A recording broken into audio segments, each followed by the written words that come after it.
Del Evangelio según San Marcos. Tras ser aclamado por la muchedumbre, Jesús entró en Jerusalén, se dirigió al templo. Después de echar una ojeada por todas las partes, como ya estaba anocheciendo, se fue a Betania acompañado de los 12 apóstoles. Al día siguiente, cuando salieron de Betania, Jesús sintió hambre.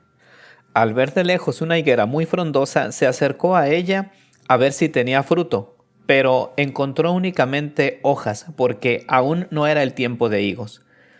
Entonces Jesús exclamó de forma que sus discípulos lo oyeran: «Que nunca jamás coma nadie fruto de ti». Llegaron a Jerusalén y entrando en el templo, Jesús se puso a expulsar a los que allí estaban vendiendo y comprando. Volcó las mesas de los cambistas de moneda y los puestos de los vendedores de palomas, y no permitía que nadie anduviera por el templo llevando objetos de un lado a otro.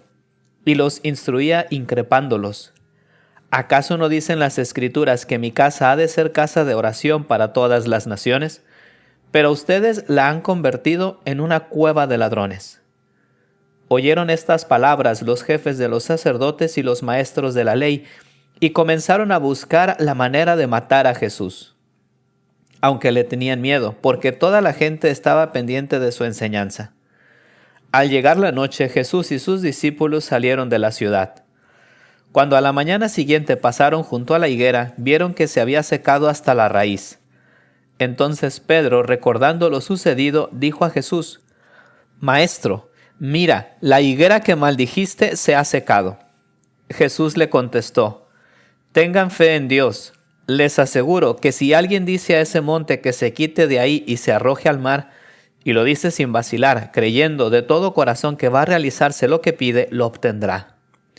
Por eso les digo que obtendrán todo lo que pidan en oración si tienen fe en que van a recibirlo. Y cuando estén orando, si tienen algo contra alguien, perdónenselo, para que también el Padre que está en los cielos les perdone el mal que ustedes hacen. Pero si ustedes no perdonan, tampoco el Padre les perdonará el mal que ustedes hacen». La imagen de la higuera acompaña toda la historia del pueblo de Israel. La vemos desde los primeros capítulos del Génesis, cuando sirve para cubrir a Adán y a Eva, y de alguna forma esa higuera se convierte a lo largo del tiempo en el símbolo del pueblo de Israel. Lo podemos ver en algunos profetas como en Habacuc y en Joel, o también en Oseas, donde se compara la prosperidad de la higuera con la prosperidad del pueblo de Israel. Y también en el libro de los Reyes se ve que la higuera es signo de seguridad, porque el pueblo puede refugiarse a su sombra.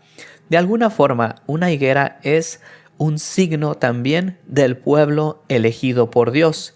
Es más, en el Evangelio de Mateo vemos cómo el florecimiento de la higuera sirve también para anunciar o para discernir los signos de los tiempos. De alguna forma, la higuera es algo que siempre está presente y que está llamada a dar fruto, porque es signo de prosperidad, es símbolo de bienestar y es símbolo de seguridad. Podríamos preguntarnos qué relación tiene esta higuera con lo que pasa justamente después en el Evangelio, con ese Jesús que llega y vuelca las mesas de estos cambistas. Jesús está haciendo una comparación entre la higuera y el templo, y cómo ambos se encuentran sin fruto, como ambos no son capaces de dar aquello que tienen que dar. El Señor en este Evangelio nos invita a que seamos cristianos que den fruto. ¿Y cómo podemos lograr eso? Pues a través de la fe, que es justamente con lo que Jesús concluye este Evangelio. El Señor nos pide renovar nuestra fe, es decir, no dejar de sorprendernos, y la manera que tenemos de dar fruto o también de mover montañas es volver a creer en Él. No arrutinarnos, no pensar que porque sabemos algunas cosas en realidad ya estamos haciendo florecer nuestra confianza y nuestra seguridad en Él.